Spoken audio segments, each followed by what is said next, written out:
Your shadow is not your enemy. How suppressed emotions control Youans. There was a boy who was always praised for being good. He didn't yell. He didn't cry. He didn't disobey. He did everything right. And yet, something inside him always felt tight, as if a second version of himself stood behind a locked door, pounding to be let out. As he grew, this version, this other self, would whisper strange things in his mind. When he smiled at people, the whisper would say, "You're faking it." When he helped others, the whisper would ask, "What about you?" And when he tried to meditate, the voice laughed, "We both know you're not at peace." He tried to be a good person. He really did. But something darker was always watching from the corners. He would feel jealousy, but pretend he didn't. He would feel rage, but tell himself he was just tired. He would feel sad, but say, "It's fine. I'm over it." And the more he ignored these feelings, the louder the whisper became, until it was no longer a whisper.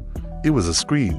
One day, after years of self-control, achievement, and spiritual effort, he snapped out. It was small.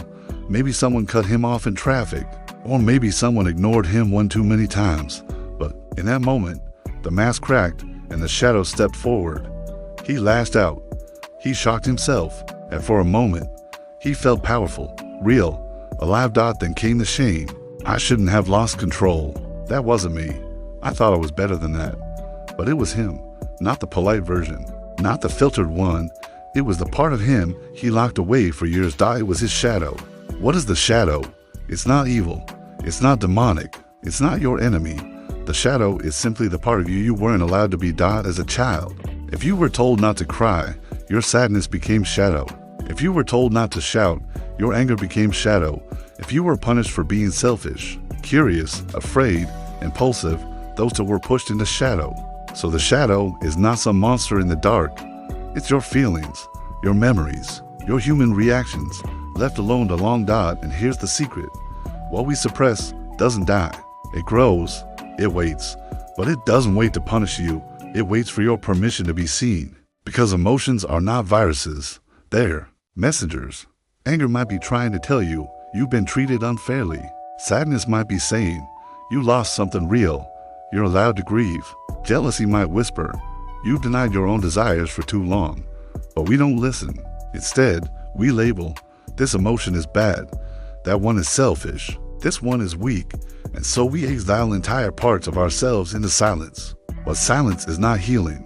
Silence is just storage. And when the pain piles up, your nervous system can't tell the difference between a screaming child and a screaming trauma. Your mind starts reacting to shadows as if they are threats, until eventually you become afraid of yourself. There's a reason spiritual traditions talk about the dark night of the soul. It's not a punishment. It's a relevance. The darkness is not attacking you. It's inviting you to look. It says, here's your guilt, the one you pretend you've forgiven. Here's your shame, the part of you covered in fake positivity. Here's your desire, the one you bury beneath your goodness. And the more you run from these things, the more they drive your life from the backseat. You start to people please without knowing why. You sabotage relationships before they can get close. You chase achievements that leave you empty. You say yes when you mean no. You numb out. You zone out. You check out. Not because you're broken, but because you're tired of carrying feelings you were never allowed to express. And so the shadow runs the show. But here's the most powerful truth.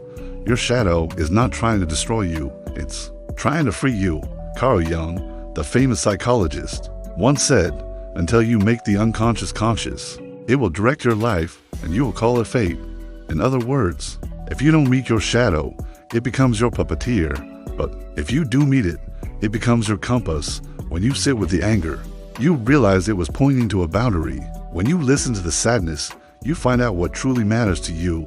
When you feel the fear, you start to see where your courage lives. The shadow isn't just pain, it's potential in disguise. It holds the fire you suppressed, the voice you muted, the power you feared you weren't allowed to have. And when you integrate it, when you give it space to be heard, you stop fighting yourself. You become whole. Not perfect, not always calm, but real.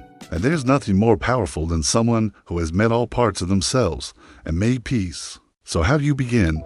Not by fixing yourself, not by judging your emotions, but by saying this: I'm willing to listen to what I've been ignoring And when the anger comes, you breathe.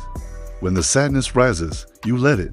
When the old memories resurface, you stop turning away. You become a safe place for your shadow to speak. You stop needing to be good all the time. And instead, you become honest. And here's the beauty of it all. Once you no longer fear your shadow, no one else can use it against you. No emotion can control you. Because you've seen where it comes from. You've gone to the basement of your own mind. And you didn't run. You became the light that the darkness was waiting for. And that, quietly, is where transformation begins.